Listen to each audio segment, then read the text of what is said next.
இப்போ இன்றைக்கி நம்ம லஞ்ச் பாக்ஸ் ரெசிபி பார்க்க போகிறோம். ஸோ இதுக்கு தேவையான என்னென்னா, ஃபஸ்ட்டு சட்னி மாதிரி அரைக்கிறதுக்கு பச்சை மிளகா, வெங்காயம் எடுத்த அளவுக்கே தேங்காய், கொத்தமல்லியோட ஸ்டெம் நான் யூஸ் பண்ணியிருக்கேன் வேஸ்ட் பண்ணாமல். அடுத்து துவரம்பருப்பு, உளுந்தம்பருப்பு, கடலைப்பருப்பு, புளி இதெல்லாம் வதக்கிறதுக்கு, இதெல்லாமே துவையலுக்கு. கொஞ்சம் எள்ளு, அப்புறம் முட்டைக்கோஸ், கேரட் வந்து 1/3 கப்பு, முட்டைக்கோஸ் 2/3 கப் எடுத்து வச்சுருக்கேன். இட்லி பொடி, நல்லெண்ணெய்.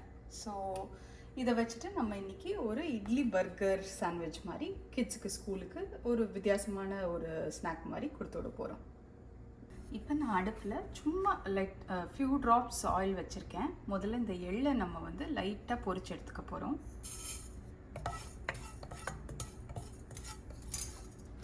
இப்போ இந்த எள்ளு லைட்டாக ரோஸ்ட் ஆகிடுச்சு, அதை நான் தனியாக எடுத்து வச்சுக்கிறேன்.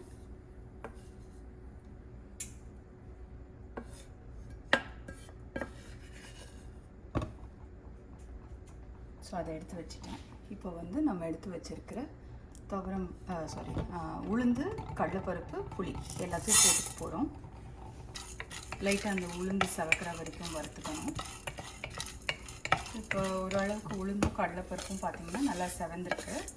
ஸோ செவந்ததை நான் ஒரு பக்கமாக தள்ளிட்டு அதுலேயே வெங்காயம், பச்சை மிளகா, சும்மா ஒரு ஸ்பூன் எண்ணெய் சேர்த்துக்கிறேன். ஒரு ஸ்பூன் எண்ணெய் சேர்த்துட்டு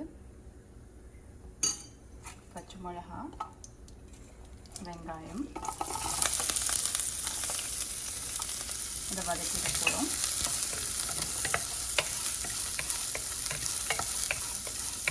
நான் வந்து ஒரு சின்னதாக இருக்கிற ஒரு பெரிய வெங்காயம் இன்றைக்கி யூஸ் பண்ணியிருக்கேன். ஸோ அந்த வெங்காயம் ஓரளவு டிரான்ஸ்பரண்ட் ஆனோன்னு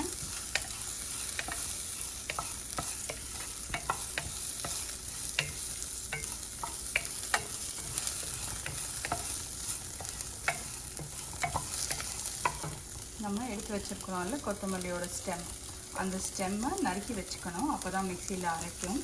ஸோ நான் ஓரளவுக்கு நறுக்கி வச்சுருக்கேன், பெருசாக இல்லாமல் சின்னதாக நறுக்கி வச்சுருக்கேன். அதையும் தேங்காவையும் இப்போ போட போகிறோம்.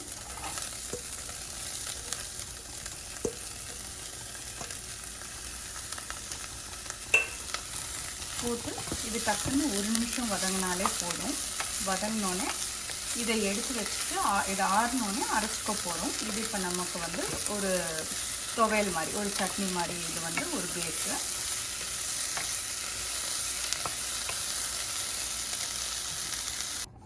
இப்போ நம்ம துவையலுக்கு வதக்குனதை எடுத்து வச்சுட்டேன், வதங்கிடுச்சு. அதை ஆறினோடனே அரைச்சிக்க வேண்டியது தான். இப்போ அதே பேனில் லைட்டாக ஆயில் போட்டுட்டு, நான் ஃபுல்லாகவே இன்றைக்கி நல்லெண்ணெய் தான் யூஸ் பண்ணுறேன், நீங்கள் எந்த எண்ணெய் வேணால் யூஸ் பண்ணலாம். நம்ம எடுத்து வச்சுக்கிட்ட காய்கறியை டக்குன்னு ஒரு 2 மினிட்ஸ் ஒரு டக்குன்னு குவிக் சாட்டே மட்டும் பண்ணி எடுத்து வச்சுக்க போகிறோம்.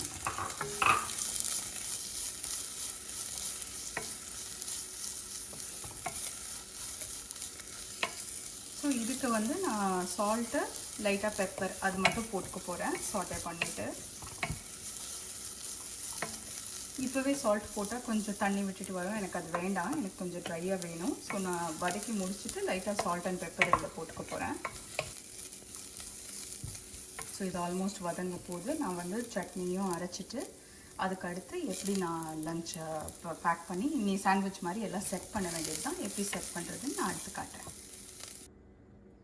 ஸோ இப்போ நம்ம சட்னி அரைச்சாச்சு, காய் வதக்கியாச்சு. அதே பேனில் நான் வந்து கொஞ்சம் நல்லெண்ணெய் விட்டுருக்கேன்.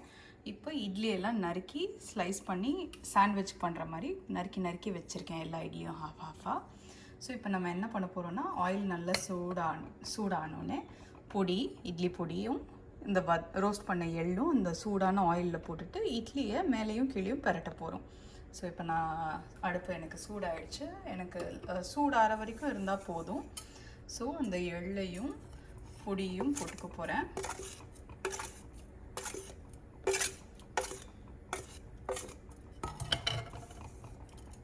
சூடான எண்ணெயில் போட்டுட்டு பெரட்டும் போது உங்களுக்கு இட்லி மேலே அப்படியே நல்லா ஒட்டிக்கும். அதுக்காக தான் லைட்டாக எண்ணெயை சூடு பண்ணிக்கிறோம். ஸோ எண்ணெய் இப்போ சூடாயிடுச்சு, பார்த்திங்கன்னா லைட்டாக எல்லாமே நல்லா ஈவனாக மிக்ஸ் பண்ணி விட்டுட்டு இப்போ இது மேலே நான் இட்லியை டோஸ்ட் பண்ணிக்க போகிறேன்.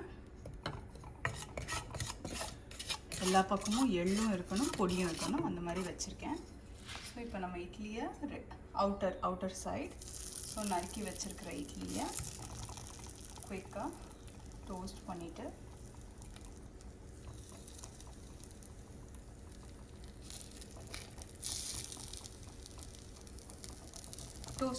எடுத்து அடுத்த ஐட்டம்ஸை லேயர் பண்ண வேண்டியது தான். ஸோ இப்போ இதை எடுத்து காட்டுறேன். அழகாக இப்போ பர்கர் மாதிரியே இருக்குது பார்த்தீங்களா? ஸோ பசங்களுக்கு ரொம்ப இன்ட்ரெஸ்டிங்காக இருக்கும். ஸோ எல்லா பக்கமும் இருக்கிற மாதிரி அது மாதிரி எல்லாத்தையும் டோஸ்ட் பண்ணிக்க போகிறேன். ஸோ இப்போ நம்ம எல்லா இட்லியும் அவுட்டர் லேயர் மட்டும் டோஸ்ட் பண்ணியிருக்கோம். ஸோ அவுட்டர் லேயர் டோஸ்ட் பண்ணியாச்சு. அடுத்து அதில் ஒரு லேயர் சட்னி.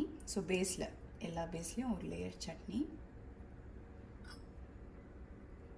நான் சட்னி ரொம்ப காரமாக செய்யலை, அதனால நல்லாவே வச்சுக்கிறேன்.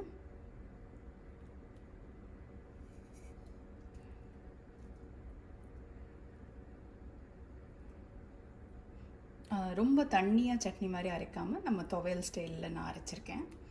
ஸோ அது மேலே நம்ம வதக்கின காய்கறி,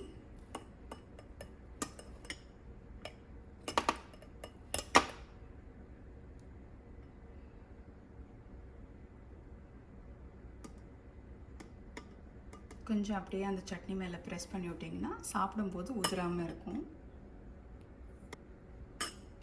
ஸோ இப்போ நம்ம வச்சுருக்கிற டோஸ்ட் பண்ண இட்லி இதை டாப் லேயரை வந்து எல்லாத்துலேயும் மூடிடலாம். ஸோ இப்போ இட்லி சாண்ட்விச். ஸோ இதுதான் ஸ்கூலுக்கு இப்போ பேக் பண்ண போகிறேன். ஸோ இது ஃபில்லிங்காக இருக்கும், ஹெல்த்தியும் கூட, ஏன்னா இதுலேயே எல்லா சைட் டிஷ் எல்லாமே வந்துடுது. ஸோ இட்லி சாண்ட்விச் வச்சாச்சு. ஸோ இதுக்கு எந்த டிப்புமே தேவைப்படாது. ஸோ இதோடு நான் இன்றைக்கி வந்து சைட்ஸ்க்கு என்ன பண்ண போகிறேன்னா, இப்போ நான் ஒரு டெசர்ட் கப்ஸ் 2 வந்து இந்த பாக்ஸில் கரெக்டாக ஃபிட் ஆகிற மாதிரி எடுத்து வச்சுருக்கேன். ஸோ அந்த 2 டெசர்ட் கப்ஸுக்கு நான் இன்றைக்கி கொஞ்சம் ப்ராக்லி பிரான்ச் பண்ணி வச்சுருக்கேன். பிரான்ச்னால் சுடு தண்ணி ஊற்றிட்டு எடுத்து வைக்கிறது. ஸோ அப்படி எடுத்து வச்சுருக்கேன். ஸோ ப்ராக்லி கொஞ்சம் சும்மா சுடு தண்ணியில் ஒரு 2 minutes அதை அப்படியே போட்டுட்டு எடுத்து வைக்கிறது தான். அடுத்து நான் வந்து ஆப்பிள் கொஞ்சம் தண்ணியில் போட்டு வச்சுருக்கேன்.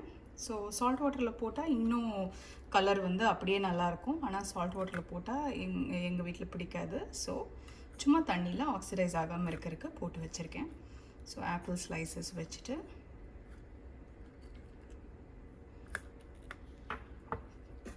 கொஞ்சம் நட்ஸு, நான் வந்து கேஷ்யூ நட்டும் கிரேப்ஸும் யூஸ் பண்ணியிருக்கேன். அப்புறம் ஒரு கோகட். ஸோ கோகட் டியூப் ஒன்று வச்சுக்க போகிறேன். வச்சுட்டு இது எனக்கு வந்து கரெக்டாக அந்த பாக்ஸ் மூடும்போது ஃபிட் ஆகிடும். இந்த கப்ஸு எதுவுமே ஆடாது, மிக்ஸ் ஆகாது. ஸோ அந்த மாதிரி எடுத்துக்கலாம். எடுத்துகிட்டு மூடிட்டால் இது எல்லாமே வச்சுருவேன், அவ்வளோதான். ஸோ இது ஒரு ஃபில்லிங்கான லஞ்ச் பாக்ஸ். நம்ம வீடியோ பிடிச்சிருந்துச்சுன்னா லைக் பண்ணுங்கள், ஷேர் பண்ணுங்கள், சப்ஸ்கிரைப் பண்ணுங்கள்.